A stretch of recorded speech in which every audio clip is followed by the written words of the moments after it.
Bombers de la Generalitat treballem en l'àmbit de la prevenció, des del Servei de Prevenció i juntament amb les unitats de prevenció de les regions d'emergència. Bàsicament el que fem és treballar el capítol de la prevenció normativa i tècnica, treballar un capítol de la divulgació de la prevenció i la conscienciació de la població per aconseguir una actitud més preventiva de la població i una actuació més correcta en situació sinistra, sobretot d'incendi a la llar. I després també treballem un capítol anomenat prevenció operativa, que es tracta d'acostar al bomber informació molt rellevant de determinats elements de risc important. Una de les tasques a la que ens dediquem aquí al Servei de Prevenció i també a les unitats de prevenció de les diferents regions d'emergències és el que nosaltres anomenem el control preventiu.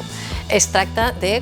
comprovar en projecte que les condicions de prevenció i seguretat en cas d'incendi dels projectes en l'àmbit de quan sol·liciten la llicència d'activitats o la llicència d'obres doncs estan donant compliment al conjunt normatiu. Això actuem en dues fases, tant, per exemple,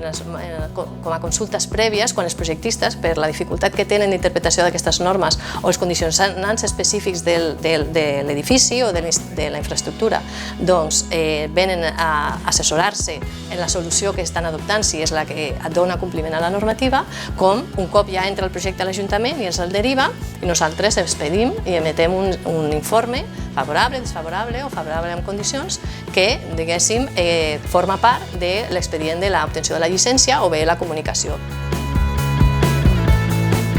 Una de les funcions del Servei de Prevenció és la divulgació a la població de totes les mesures de seguretat en cas d'incendi a la llar. Hem de pensar que a Catalunya la majoria de les persones que es veuen afectades per una situació d'incendi es produeixin en la llar. Per tant, des del Servei de Prevenció el que fem és, primera, dissenyar totes les mesures perquè la gent sàpiga què ha de fer per evitar un incendi a casa seva,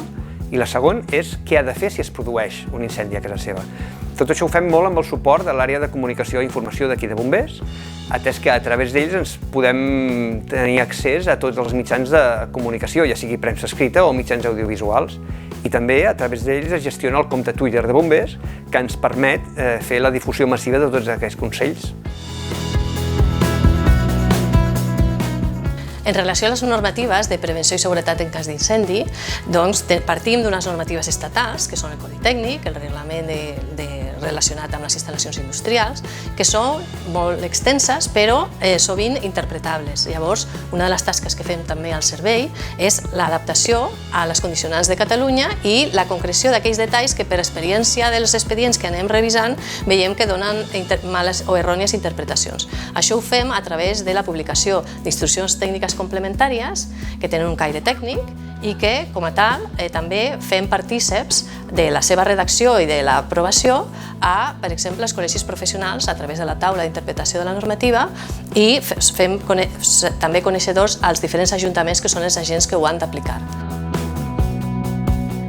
També col·laborem amb els col·legis professionals quan, per exemple, en algun àmbit de formació que ells estan